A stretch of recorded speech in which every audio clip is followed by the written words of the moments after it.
Good afternoon, Jim Miller. Good afternoon, Martin. How are I'm you? doing really well, thank you. We finally got there in the end after some. For anybody that didn't know, I had an interview with Jim was it last week or the week before? Before I was ill, I think it was the week before last, wasn't it? Yeah, a week before, I think. It was terrible. We had an interview that lasted 40 minutes. So luckily, I was saying to you, luckily for me, I've got a memory like a sieve. So I can't remember any of the answers. You know, I ask all of these questions and I actually have to watch it back to actually absorb it properly. I'm quite happy that we get to do it again. I can ask you questions and honestly, I wouldn't remember. So, okay, let's go on to the question, shall we? Thank you for your time on a Saturday afternoon. It's lovely rainy day. And Stirling you're at, right, Jim? I'm in Stirling, yeah, right in the middle of Scotland between Edinburgh and Glasgow. Nice. And what have you been doing with yourself to keep fit? Are you running and stuff like that? What do you do? Fit again, not badminton fit wise, but just getting myself just generally fit, back in the treadmill, bike, rowing machine. Do you? That's really all I can do. The knees have sort of turned to dust over the Really? years, so I can't really turn much now. So, but I still enjoy my running and just keep myself generally How does fit. that keep you going with the how does that affect your knees running though? I mean, I struggle with knees and running. Yeah, for some reason it's fine. It's the same. I can also play golf as well, but I just don't have the sort of ability now to twist and turn. It's just a really sort of sharp pains coming off my knees, and I'm just putting that down to badminton. sort of court when I was competing all the time, quite a lot of the time on sort of stone floors and that type of stuff, and quite a lot of running at that time as well. But I can run, which is bizarre. Yeah, it's obviously a lot better now, isn't it? The floors have got a lot better and a lot more support, but as you say, these concrete church halls used to be the best, really, when you think about it, weren't they? The wooden floors. Sprung floors, yeah. That's good. So let's go on with the question. So your full name, please? My name is James Anthony Mailer. Good. And where does Anthony come from? Anthony comes off my granddad's side. His name was Tony, so that's where that comes Tony, from. nice. And your age? I've got 52. I'm going to go with it. I actually took some notes, although I didn't do any. Although I lost the video, I actually do have a lot of the answers, so I might save you some time here. So it's mostly factual answers I've got. So you're age 52, you're from Stirling, brothers and sisters, your only child, right? A child, yeah. Yeah, good. And your age when you first played?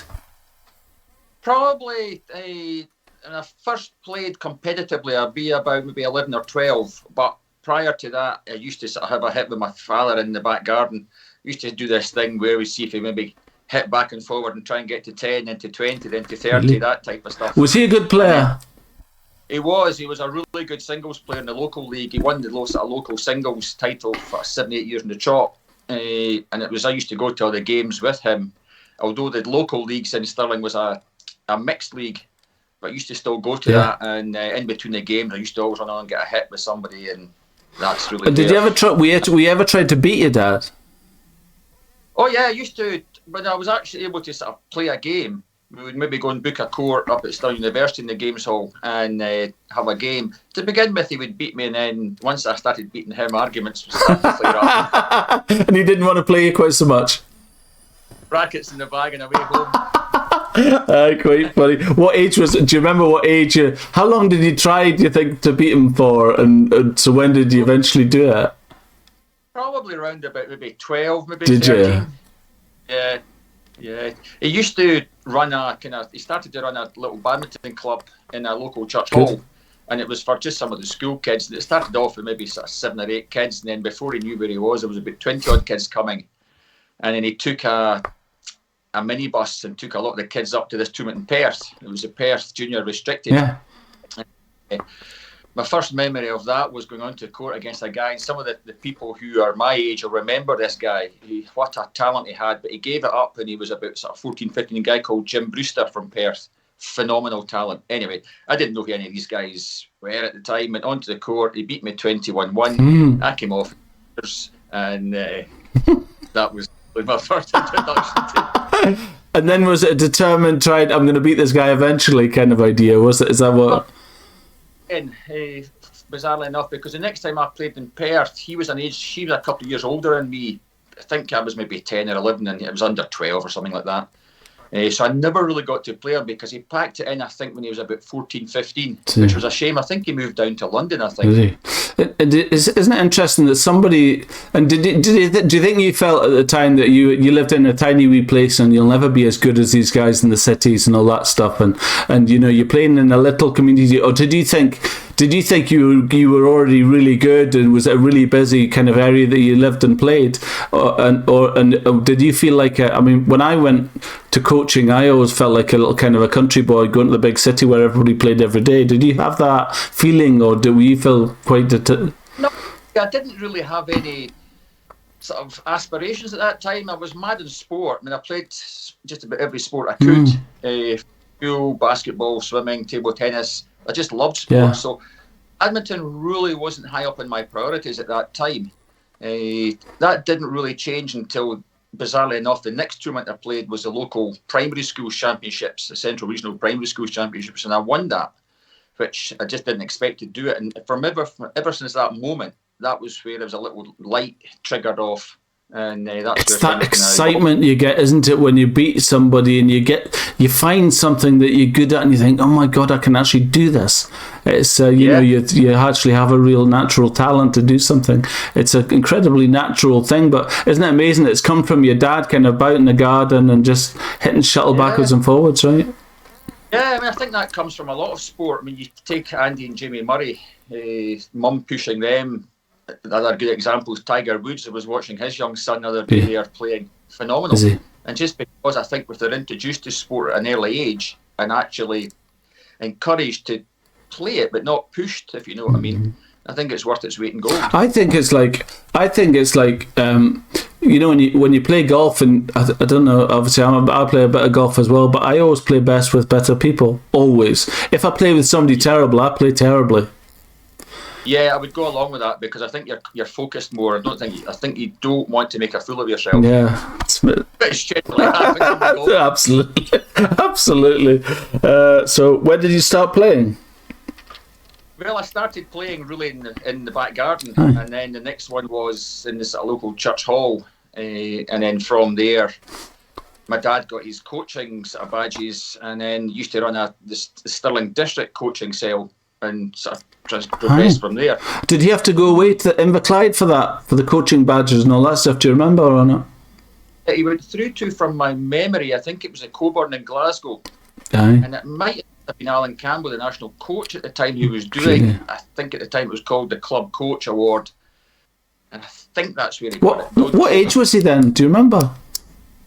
Oh, let me think. I would be 12. He would probably be about sort of mid-40s, I would say. Mid to late 40s. Did you ever have a feeling of going down that road, Jim? I did. I did actually, but then just work, and I took over the family business, and that's basically 25 hours a day of my time. So, and that kind of sort of took over. But I really, really miss the sport. Really miss it. Do you ever feel like you would take to coaching now? Yeah, I could do. I mean, I still love watching the game, and I still could go on and read the game, and if I was forced to go and do a 5-minute break with somebody, I could say, right, do this, do that, do definitely, that. No definitely. I think it's a talent wasted. I think you should definitely do that. If you can't play, you should definitely pass on your knowledge, and not just your knowledge, but your attitude, your mental attitude that competitive players have. You know, there's a lot more in that technically than quite a lot of it in technical stuff. I think a lot of it's in your mind, you know, about confidence and that kind of thing. Or if you're mentally in a good place, you will perform really well. I'm a real believer in that. Yeah, that's amazing. Yeah. I was just saying to you beforehand, there's an interview on the Badminton Europe from Bruce Levenez after the Denmark Open, and he did really well in that tournament, and he's had a couple of bad years, and he just had one particular really, really good tournament. He's interviewed quite brutally, I have to say, by the host, and so he really he says, I've had a lot of psychological problems, and I've just kind of had a word with myself and got myself focused in the right place, and I just feel that I can beat anybody on my day. I can beat anybody, and I think I can't remember, you beat one of the Asians. I can't remember who it is. I'm sitting looking at the other screen because it's actually on there. So anyway, okay, back to question. So the name of your first club? My first club, official club, was a local club in the local league called the Stirling Infirmary Badminton Club, and that originally started with sort of doctors and nurses, and they had a little drill hall that was put onto Stirling Hospital, and that was where it came from. There was a couple of good players within the doctors and nurses and stuff, and they then put a team into the local leagues, and it became a really good club. Well, do you remember your first racket? Yes, it was 0.7x, Yes. the one that had been hit with a hammer in the shaft. It had such good flex, didn't it? How long did you have it? How long did you have it for? Did you play with it? Have you always been wanting to change, or was it every Christmas you had a new one? Yeah, well, I probably had that for maybe about a year, and then my grandparents asked me what I wanted for my Christmas, and I said, "Oh, I'd love a Carlton 3.7S." No idea how much this thing would cost until they eventually bought it, and I got hell for asking. Do you remember the next one after the 3.7X? I think it was a 3.8. It was a graphite shaft, red. Do you remember that one? I do, but I went from there to the Carlton Classic. I bet you went to a Boron Classic, didn't you? Did you have a Boron Classic? Yes. I got what they used to call terums from Carlton. Did you? They sent you some rackets and shirts and stuff, and that was... Eddie, don't know if you watched Eddie O'Neill's interview. He did the same thing.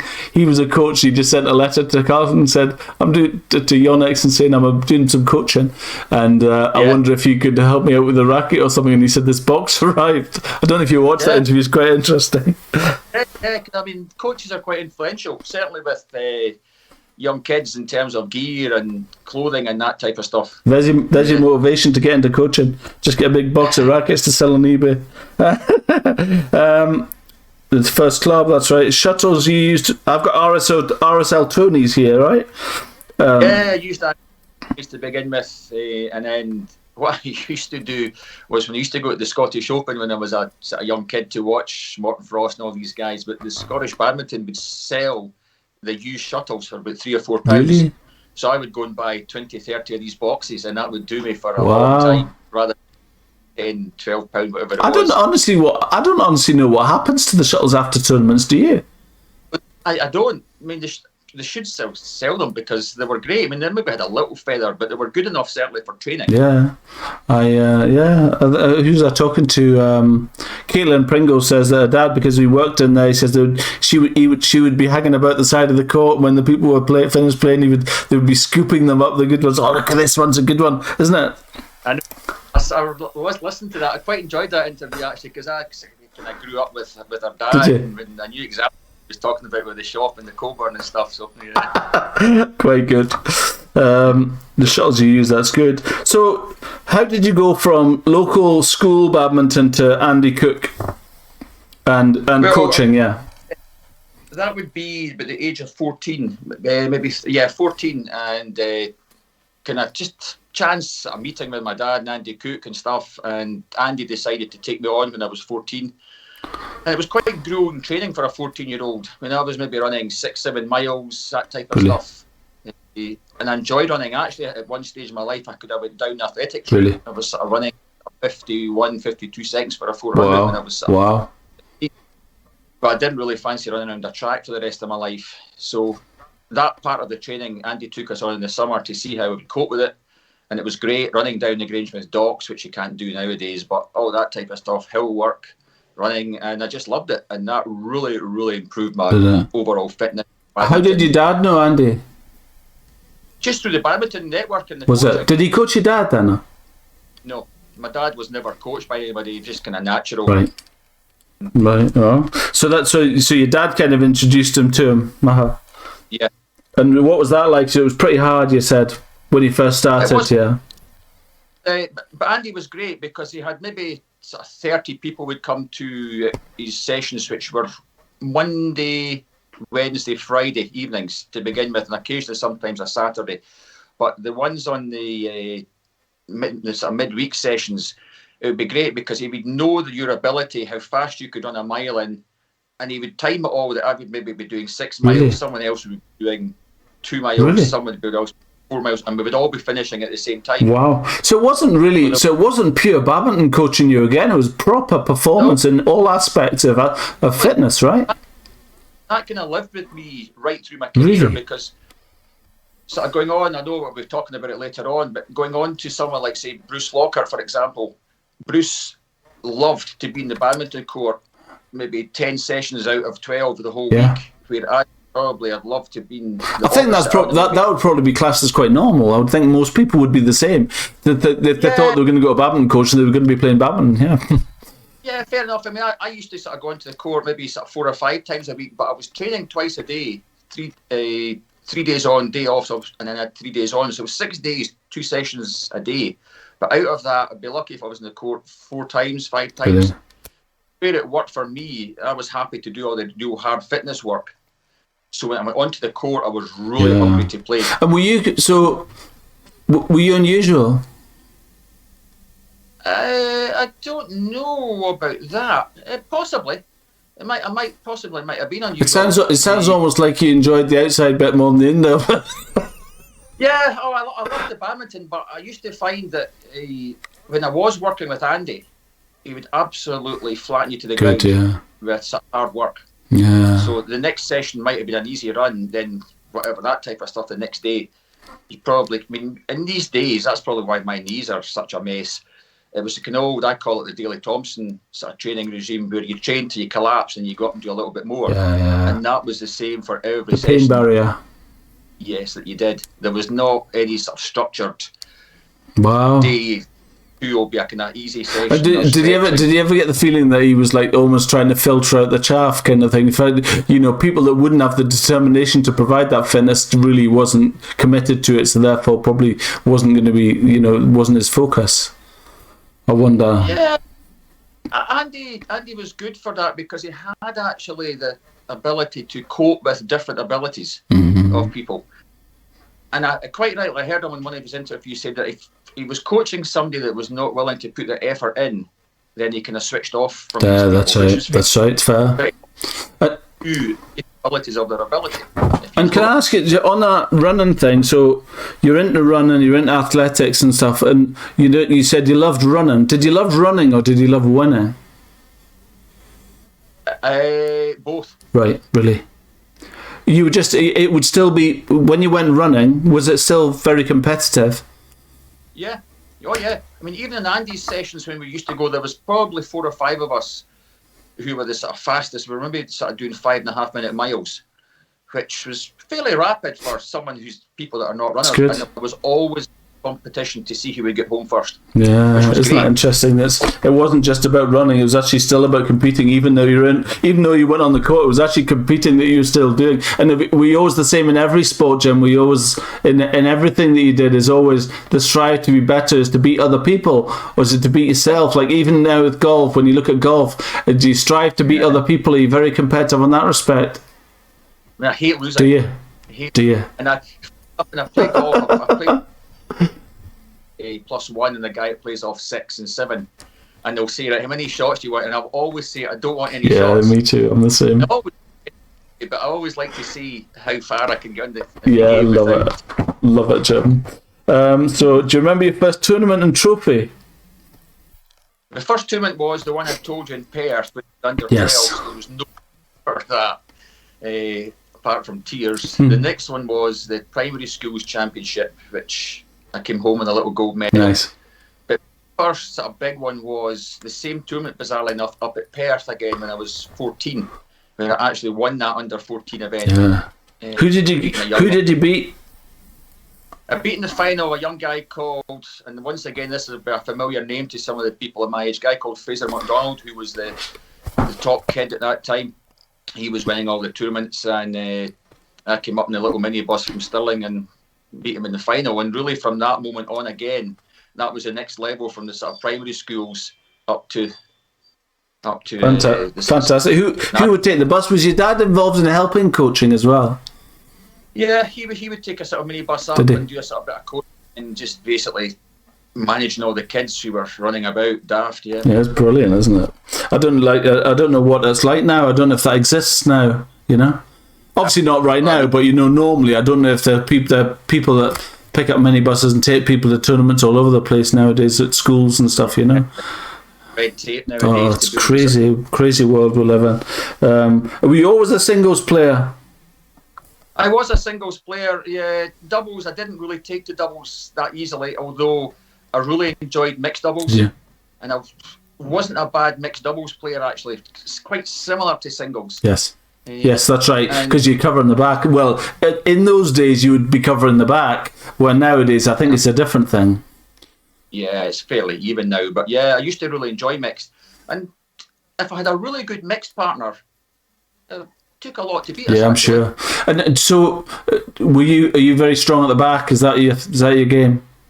Yeah, more or less. Yeah, big smash, yeah. Covering the court. Yeah, that's good. In your main competition growing up, I've got a name here of Kevin Scott. Was that the guy that beat you 21-1?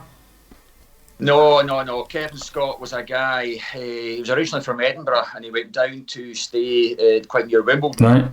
And I've started to sort of come through the sort of senior ranks and started to get into national teams, and we had many a sort of battle against each other.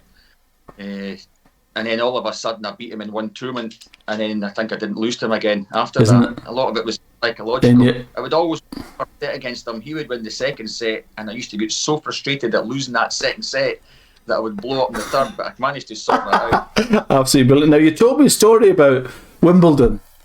You told me a story. You used to go to Wimbledon to play. Is that right? I go down there quite a bit. Is that because of Kevin Scott? Is that where he went? Is that why? Not really. There was a lot of the sort of top English players were based down there, and there used to be quite a lot. The Danes would come over. Martin Frost was over a couple of years, as was another Danish guy, Thomas Stuart-Lauritsen. He would come over and stay and play there. So there was always players down there that you could always go and get a couple of bounce games. Really?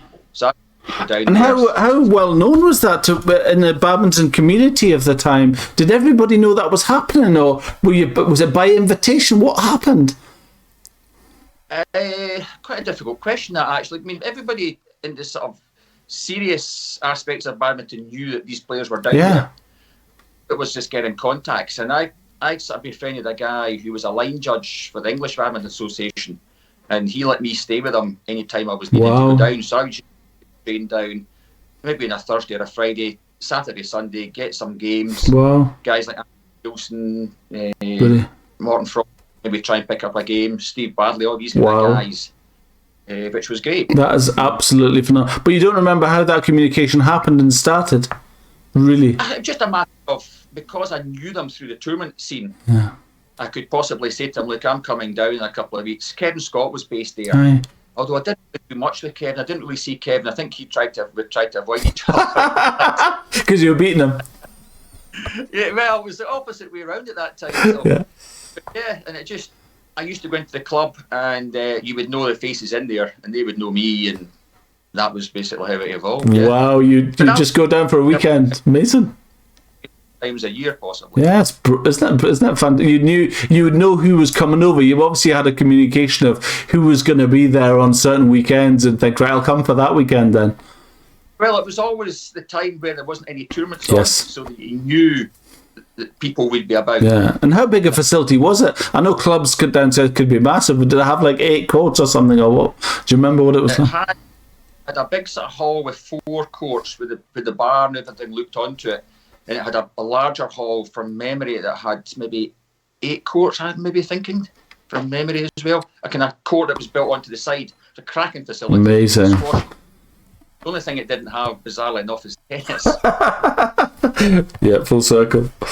Good, that's fantastic. So currently, I think that's most of the questions answered. I suppose that's all the historical questions answered. So so if you were going to go and play now, where would you go? Where would I go? I would probably try and go over to Denmark. Would you? I mean, the singles aspects over there, if you ever wanted to be a singles player, we're there for as much as coaching as much as Yeah, and the aspect of sort of going down south is always there as well. But that might be easier said than done. Yeah, and from your own point of view, though, you know, if you were neither side, but is there somewhere local that plays now? Do you know? Have you looked at that at all? Even where you would play if you did go and help?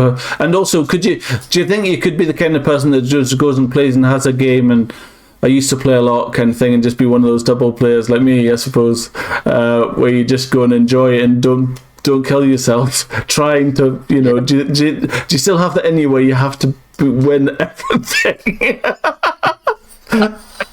I don't believe it. I don't actually believe it. I don't believe you wouldn't be a laugh on court. I don't believe you wouldn't be a laugh on court. When I retired, which was 1998, after the Commonwealth Games, my kind of rival at the time was Bruce Flocker. Yes. So Bruce was he was still young enough. He was maybe 4 years, maybe younger than me from memory. And Bruce worked in Stirling. He'd been at Stirling University, done a degree there, and that was where we kind of formed a friendship. A sort of love-hate on the court, off the court, sort of friendship. And when I retired, I still kept playing Bruce during lunchtime. Really? I would come up and he would take his lunch break, and we'd put a couple of pounds down on the court, and for a good couple of years afterwards, we were knocking lumps out each other. How long did you play singles for? I could only ever play for an hour. When I was young, could play for a couple of hours, but towards the end, because the pace was so fast and the rallies were so strong, an hour to an hour and a half is probably, at full pelt, was probably the length of time that you could play. I help out with a club in Edinburgh, Nomads in Edinburgh. Now, I started organising a singles club before the club. So the club was 7 till 9, and I would organise singles 6 till 7. And I did it for a while, and I discovered that once I'd played singles for an hour, I was absolutely rubbish for the doubles after. I was absolutely really. It's a big court, when you compare to doubles, it's a big court, but it's quite. You should, even if you know what, when we're back to normal, come into Edinburgh and have a game in Nomads. It's actually It's a good. St George's School is on the west side of Edinburgh, so it's on a good direction. There's a lot of people will come from the west side actually to come into from Stirling. It's not too bad, But I know. Stirling in sort of local badminton clubs now, they all seem to be folding up every day. There's not a local league I'm aware of in Stirling anymore, which is a shame because it was a really strong league. My brother's in Crieff and he goes to Perth, the Perth 20 with Aileen Travers. He plays up there, and he's that's the nearest. That's probably the nearest for you as well, Perth. You should definitely head up to that. Do you still have a racket? Yeah, still got my rackets. Yeah. What's the most recent racket they've bought? Well, I've switched over to Yonex. In fact, I was with everybody over the years, Yonex and Yelex and Carrollton, whatever. And when I retired, I bought some of Bruce's old rackets. Did you? Some of his old Yonex rackets, and I still have them, and they're still strong, exceptionally tight. Really? Really strong. Do you remember what tension you used to string to? It was about 23, 24. Yeah. And at that time, that was really tight. I mean, nowadays, I think they're up into the 30s. I actually think it's because machines have got better. I think the grips on machines have got better, I think. You can get up to 30 pounds and it holds the tension kind of thing, but you hear some of them. I used to string my own my own rackets, and you had to watch because before you knew where you are, you had a big round head. Of course. Well, now they're doing string in different tensions in different directions, so you can get a different tension, vertical and horizontal. That's the latest fashion, apparently. Super technology. I was chatting to Josh McGee last week. I don't know if you listened to that interview. He's an Irish singles player, and he's 30. What did he say? 31 pounds. Yeah. That's quite tight. I think it's quite tight. But it's funny, isn't it? Victor Axelson puts the thing online, and it was like, I think I might have said to you, he basically tinged his racket. He got a new restring done by Tim Willis's team over there, and he was just going ding, ding, ding, and you could hear it. Do you know what? You could hear it. It's unnaturally tight. You would think that's 30 plus pounds, that tension. And honestly, I would have it broken within about a rally, I reckon. Anyway, so... I play with all my rackets really, really tight, or what I thought was tight. Yes. Funnily enough, the Indian team would play with fishing nets. Yeah, really. And yet they were so good and so accurate and sort of silky wrists, but their rackets were, you could literally put your finger right through them. Really. And what do you think your career highlight was? My career highlight was... in terms of results... Like, what do you think about... I suppose, what do you think... when you think about all the years that you played badminton, you think, God, that was amazing. Yeah, probably... Apart from the Commonwealth Games in Kuala Lumpur, that was phenomenal. Yeah. In terms of, if you're talking about results, I had one tournament over in Holland where I took out 7, 8, 9 in the world. Wow.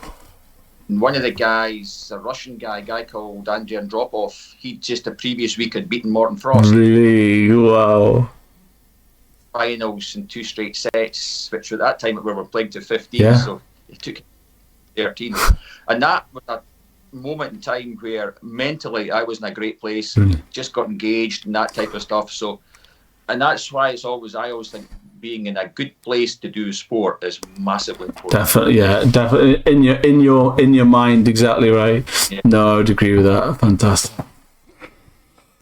Well, thank you for your time this afternoon. That was lovely. Anything else you'd like to talk about? No, not really. I mean, I know the last time I think you spoke to me about Andy Cook. Yes, let's talk about that. So, yeah, what was that like being coached by... that was the question I put to Andy about how do you go about coaching 2 people that are competing against each other quite aggressively, and how do you possibly say he's weak at that and he's weak at that? Yeah, so what was that like?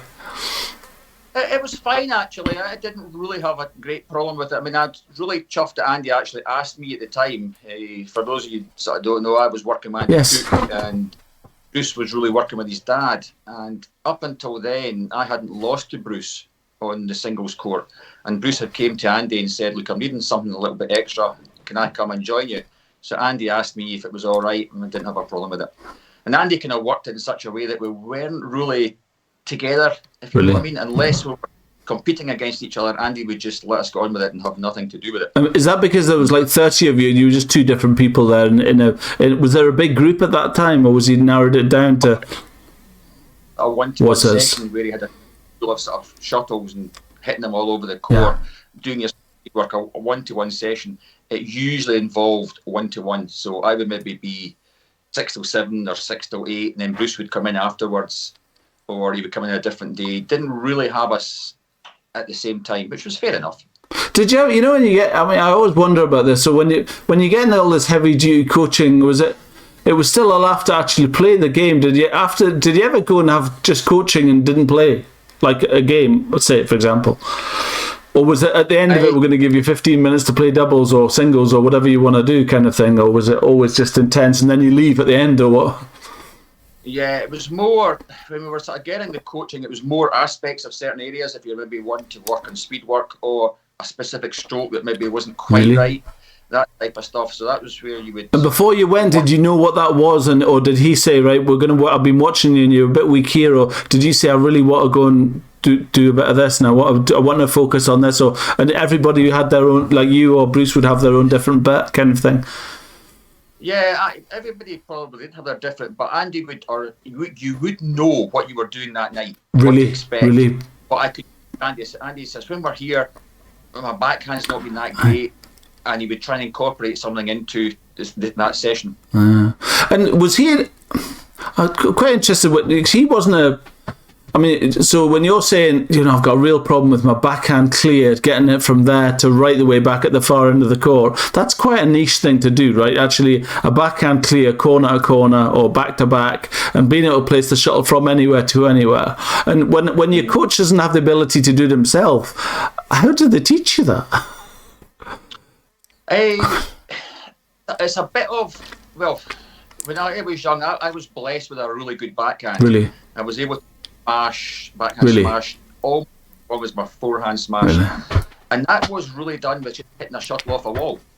Just one-to-one, me batting it against the wall. You knew the technique.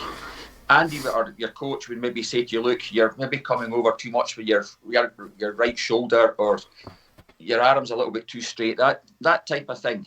So you would have it, it's quite a difficult thing to really come to a session with no backhand. And then did you learn from somebody that had a really strong backhand? Did your dad have a strong backhand? How did you originally learn it? Because it's a hard thing. I got the technique at a coaching course, a primary school's course at Inverclyde. Wow. And then just went home and just worked on it against a wall. Just hitting shuttles, bang, bang, bang, just bang. I think and it just... I've got a note of Dan. Was Dan Travers involved? Did you ever get coaching with him as well? Yeah. A massive influence on my team as well. I used to spend time with Dan. Dan, when I was younger, just towards the end of his career, we would go and book a court 2-3 times a week, and once again knock lumps at each other. Brilliant. And that brought me up to that level, someone who's better than me, I was able to sort of creep up and use Dan. And then later in my career, Dan was kind of also helping to coach me. And I used to sometimes go up and play Dan. He would take a half court, I would take a full court. And that was hard because Dan, being a doubles player, had a defence like a brick wall. Yeah. So trying to get the shuttle on the floor against that type of training session was brutal. That's good. Do you ever think that? Do you think that you'd always have the drive to beat somebody, and the you know what you'd eventually, if you continued and persevered at it, you'd eventually beat them?